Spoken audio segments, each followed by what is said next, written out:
Guys, so let's welcome with our new video. तो आज हमारा न्यू टॉपिक है टेंस। आज हम लोग किसके बारे में पढ़ेंगे?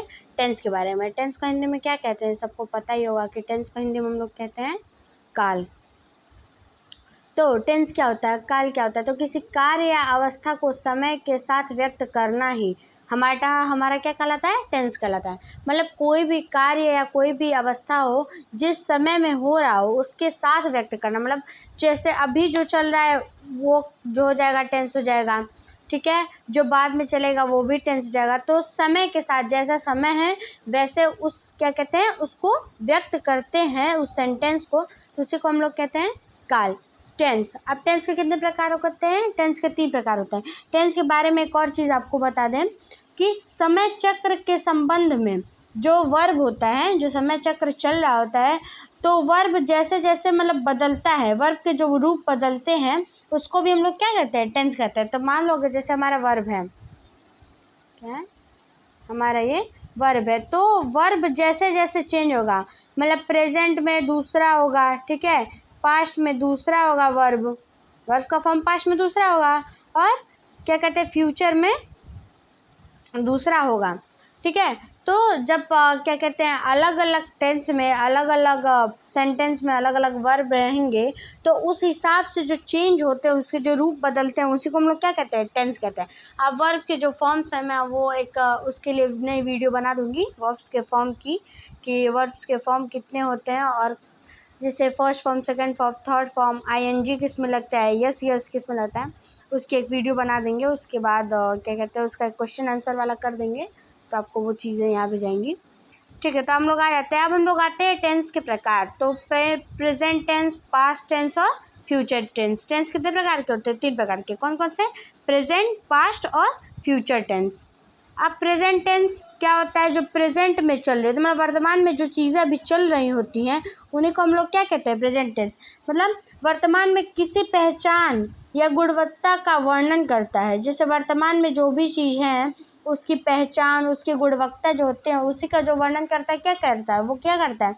वो करता है प्रेजेंट टेंस। पास्ट टेंस क्या होता है? जो पहले की चीज़ें होती हैं, मतलब भूतकाल की जो चीज़ें होती है उसी को हम लोग क्या कहते हैं? Past tense. मतलब भूतकाल की पहचान और गुणवत्ता का वर्णन करता है, उसी को हम लोग कहते हैं पास्ट टेंस। और फ्यूचर टेंस मतलब भविष्य की गुणवत्ता का जो वर्णन करता है, मतलब भविष्य में क्या चलने वाला है या क्या होने वाला है या क्या होगा उसका जो वर्णन करता है, उसी को हम लोग कहते हैं पास्ट फ्यूचर टेंस। अब तो उसे हम लोग क्या कहते हैं? Future tense. अब हम लोग आ जाते हैं जो टेंसेज होते हैं उसके जो सब डिवीज़न होते हैं उसके बारे में। तो सबको पता है सिंपल टेंस होता है, ठीक है, सिंपल क्या कहते हैं इंडिफिनिट होगा, फिर कंटिन्यूअस होगा, फिर परफेक्ट होगा, और उसके बाद फिर क्या हो जाएगा? परफेक्ट कंटिन्यूअस हो जाएगा। अब हम लोग आ जाते हैं सिंपल प्रेजेंट टेंस में। किसमें? Simple present tense. तो सिंपल प्रेजेंट टेंस क्या होता है? वर्ब, इसमें वर्ब में क्या हो जाएगा? इज एम आर का प्रयोग होता है। यह वर्तमान में किसी की पहचान या गुणवत्ता का वर्णन करता है। अब जैसे वर्ब में हम जैसे कोई भी वर्ब होगा, कोई भी सेंटेंस होगा, उसमें क्या हो जाएगा? इज एम आर का प्रयोग होगा, और जो वर्तमान की जो पहचान होती है, जैसे प्रेजेंट टाइम में क्या हो रहा है उसकी पहचान जो होती है वो क्या होती है? आपकी सिंपल प्रेजेंट टेंस। अब सिंपल प्रेजेंट टेंस के देखिए हम आपको दिखा दे रहे हैं, क्या कहते हैं देखिए स्ट्रक्चर है इसके।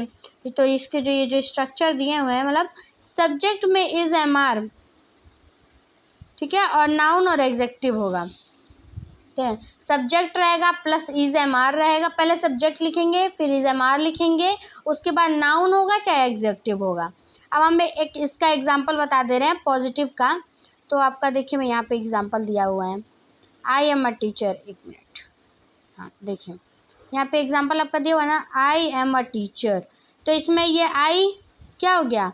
आपका सब्जेक्ट, मतलब किसी को तो बता रहा है ना कि मैं, तो आई हो गया।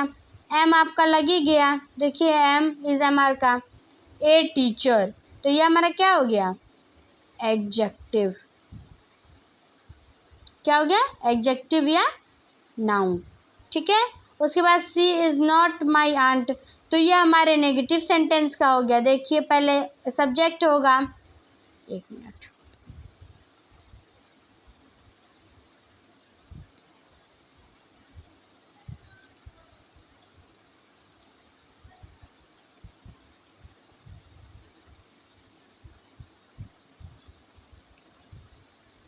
अब देखिए मैं आपको बता रही हूँ, देखिए ये जैसे नेगेटिव सेंटेंस है तो इसमें हो जाएगा ये सब्जेक्ट हो गया, प्लस इज नॉट होगा, एम नॉट होगा और आर नॉट होगा, ठीक है, प्लस नाउन और एडजेक्टिव सेम वही है, subject is not, are not, या यहाँ पे नाउन होगा या एडजेक्टिव।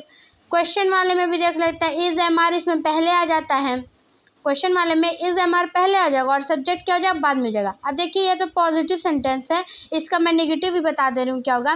इज एम आर के बाद यहाँ पे क्या लग जाता है, नॉट लग जाता है, उसके बाद हो जाता है आपका सब्जेक्ट, ठीक है, उसके बाद नाउन और adjective.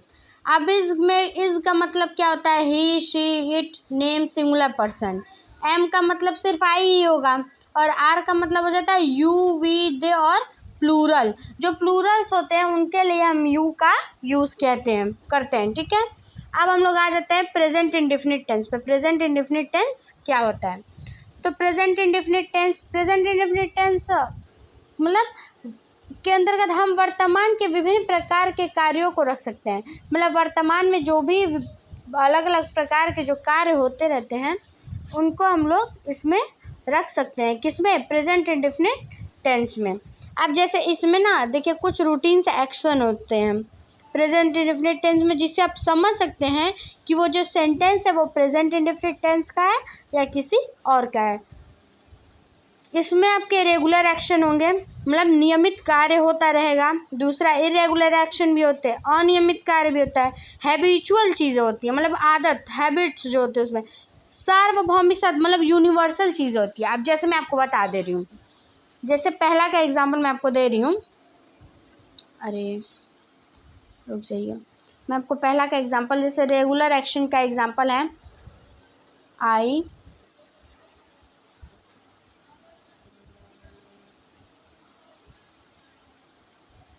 Come here daily. I come here क्या हुआ, डेली, मतलब मैं यहाँ पे रोज़ आता हूँ, तो ये तो रेगुलर चीज़ें होगी ना। अब कोई यहाँ पे रोज़ आएगा तो वो तो रेगुलर चीज़ें ही हो जाती हैं कि वो यहाँ पे तो रोज़ आता है, ठीक है। तो ये क्या हो गया हमारा, ये हो गया हमारा कि मैं यहाँ पे रोज़ आता हूँ, तो ये हो गया हमारी रेगुलर चीज़ें, मतलब वो यहाँ पे रोज़ आता है, तो ये हो गया हमारे रेगुलर चीज़ें। अब मैं इसका बताती हूँ इरेगुलर एक्शन का क्या होगा। Earthquake come to Japan, earthquakes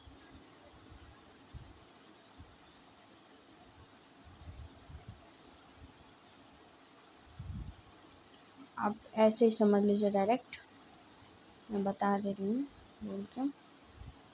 earthquake comes to Japan, ठीक है। अर्थक्वेक कहाँ आते हैं, जापान में आते हैं, पर देखिए वो तो रेगुलर तो आते नहीं हैं, वो रेगुलर नहीं ना आएंगे। अर्थक्वेक कम्स टू जापान, हाँ जापान में अर्थक्वेक आया, ठीक है, बट वो रेगुलर नहीं आता है, वो कभी भी आ सकता है, ठीक है। ये नहीं कि आज अगर 8 बजे आया तो कल भी 8 ही बजे आएगा, परसों भी 8 ही बजे, नहीं, वो कभी भी आ सकता है, ठीक है।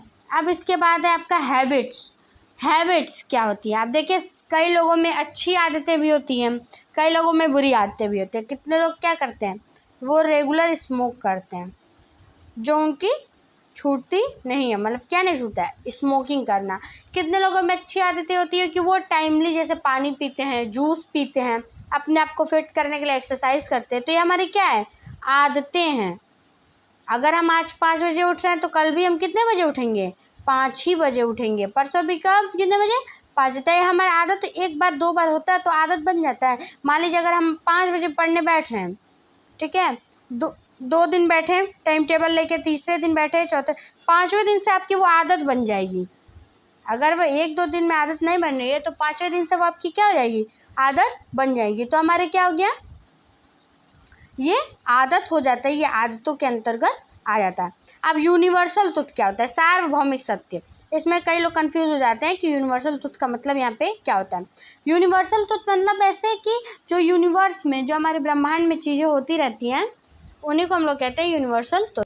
तो इसे हम लोग क्या कहते हैं, यूनिवर्सल ट्रुथ। अब हम इसका एग्जाम्पल आपको एग्जाम्पल के थ्रू अगर हम बताएंगे तो आपको अच्छे से समझ में आएगा। अब इसका एग्जाम्पल देख लीजिए, अगर मैं इसका एग्जाम्पल बताऊँ तो किसका? यूनिवर्सल ट्रुथ का।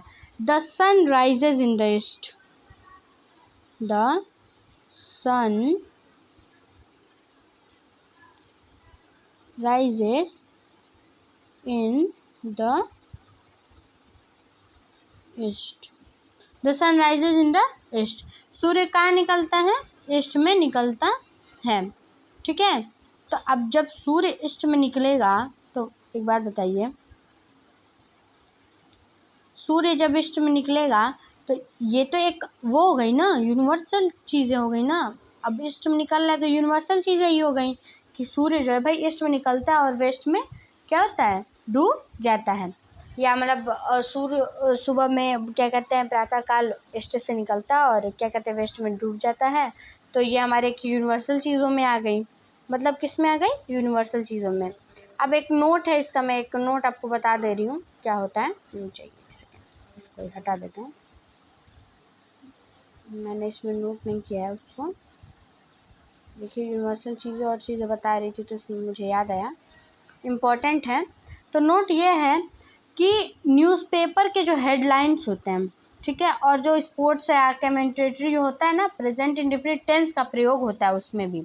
जो हमारे न्यूज़पेपर्स के हेडलाइंस होता है और जो प्रेजेंट इंडेफिनिट टेंस में होते हैं, मतलब जैसे न्यूज़पेपर में हेडलाइन जैसे PM science a deal, prime minister ने एक डील साइन किया, तो प्रेजेंट में ही नहीं किया, तो ये हमारा क्या हो गया? न्यूज़पेपर के हेडलाइन में आ गया।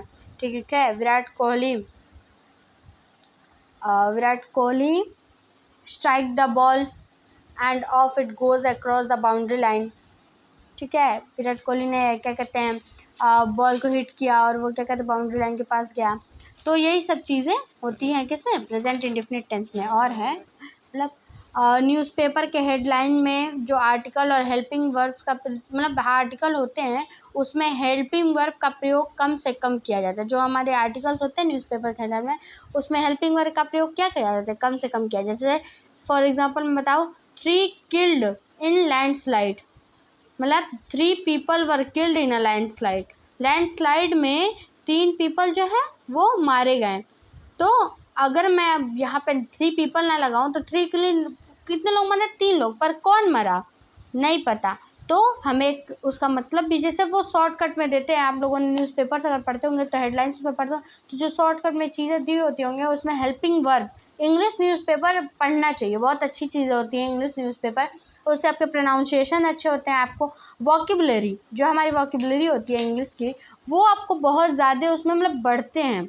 आपको बहुत ज़्यादा जैसे मीनिंग्स, वर्ड्स के बारे में आपको आइडिया होता होगा कि कौन से मीनिंग्स हैं, ठीक है, कौन कौन से अलग अलग से मीनिंग्स या कौन कौन से नए नए वर्ड्स हैं, उनके बारे में आपको पढ़ने को मिलता होगा। अब जैसे मैं आपको एक वो बता दे रही हूँ, एक इसी बात पे मैं एक पूछ ले रही हूँ आपसे वर्ड, शायद आपने सुना होगा कि नहीं सुना होगा, मुझे एक बार याद करने दीजिए। तो उसका मीनिंग मैं चाहूँगी कि आप लोग मुझे बताइए, ठीक है। मैं उसका क्वेश्चन भी दे देती हूँ आपको, एक सेकेंड।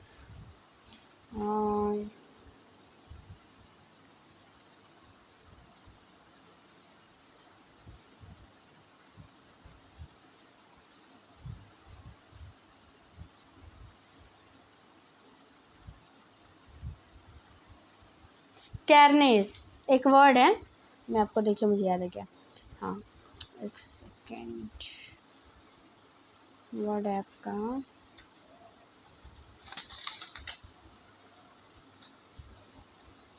कैरनेस, CARNAGE, कैरनेस। इस वर्ड के बारे में इसका मीनिंग बताइएगा। नहीं अगर मिलना है तो मैं कल आपको बताऊंगी जब हमारी नई क्लासेस होंगी, तो मैं आपको बताऊंगी कि कैरनेस क्या होता है, ठीक है। और देखिए एक कैंसर होता है, CENCOSOR, ये जो कैंसर होता है इसका मीनिंग भी अलग होता है। मतलब होता है ना, कहते हैं कई कई नए नए जो मीनिंग्स होते हैं उनके कई कई वो होते हैं, मतलब होते हैं, तो वही है और कुछ नहीं। चलिए तो आज का क्लास हम यहीं पे मतलब क्या कहते हैं ख़त्म करते हैं। आगे की चीज़ें मैं आपको अगले वीडियो में बताती हूँ। धन्यवाद, आपका दिन अच्छा हो। और हाँ, अगर आप लोग को कोई भी डाउट हो इससे रिलेटेड तो आप लोग कमेंट बॉक्स में ज़रूर बताइए। Thank you.